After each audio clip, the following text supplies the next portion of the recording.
নমস্কার, আমি রিনা। আজকে তোমরা আগের দিন তোমাদেরকে যে মানুষটিকে দেখিয়েছিলাম, তোমরা যারা যারা হেল্প করেছো তার বাড়িটার জন্য, তোমাদেরকে বলেছিলাম আজকে তোমার বাড়িটা ভাবছি দেখা যাক কতটা কী করা যায়। মিস্ত্রির সাথে কথা বলবো, সেই জন্য আমি এসেছিলাম এখানে। তো দেখো, একটা মানুষের জীবনে কীভাবে পরিবর্তন আসতে পারে সেটা খুব কাছ থেকে এই মানুষটাকে না দেখলে হয়তো আমরা বুঝতে পারি না। প্রত্যেকটা দিন একটা পার্সন। আচ্ছা দাদা, আপনাদের এখানে তো উনি থাকেন, তো খাবার দাবার তো আপনাদের কাছ থেকেই মানে যতটা আমাদের কাছ থেকে পাই, আইসিডি সেন্টার থেকে খাই। আচ্ছা, আর এমনি সানডে বা এই থাকলে অফ থাকলে হ্যাঁ, আমাদের বাড়িতে খাই। তো আগে মানুষটা কিরকম ছিল?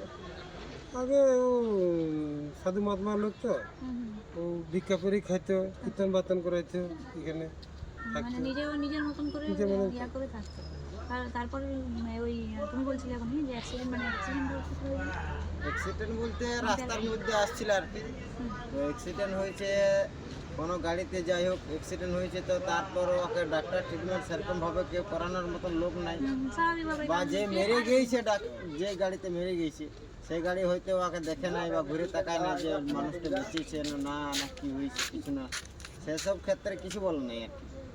ওর ডাক্তার যে মানুষটা ধরুন একটা তো কাজ করতো বা মানুষ ছিল, অ্যাক্সিডেন্টের পর থেকে যখনই ওর পায়ে চোট লেগেছে ডাক্তার ট্রিটমেন্ট সেরকম ভাবে হয় নাই, ঠিক মতন চলাফেরা করতে পারে না, তার জন্য বেশি ও আর অকেজ হয়ে পড়ে গেছে। দেখাশোনার কেউ লোক নাই স্যার। তাও তবুও একটা কথা আমি বলবো, আমরা গ্রামে দেখাশোনা করি। আমি এটা বলেছি, মানে আমার সাথে যতদিন পরিচয় হয়েছে বা আছে, যে ব্যাপার হচ্ছে দেখুন আপনাদের গ্রাম অবভিয়াসলি ভালো, নাহলে আজকে একটা মানুষ দেখুন বাড়ির লোককে অনেক সময় বাবা মা বৃদ্ধাশ্রম, ওদেরও ফ্যামিলির লোক আছে, মাঝে মধ্যে আসতে এখানে খাবার দিয়ে যেত, দেখাশোনা করতো।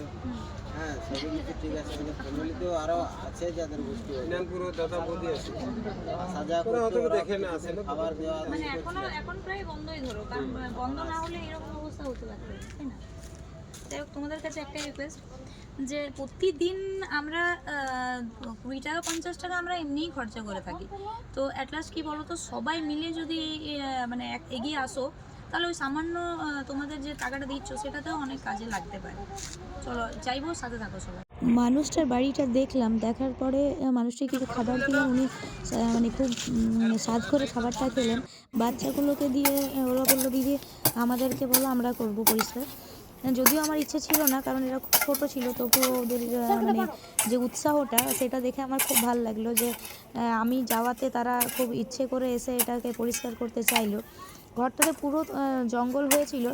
যাই হোক, বাচ্চাগুলোর সহযোগিতায় আমিও ওদের সাথে একটু হেল্প করছিলাম, যদিও ওরা বলছিল না দিদি তোমার কিছু হেল্প করার দরকার নেই। ওরা খুব মজা করে কাজটা করছিল।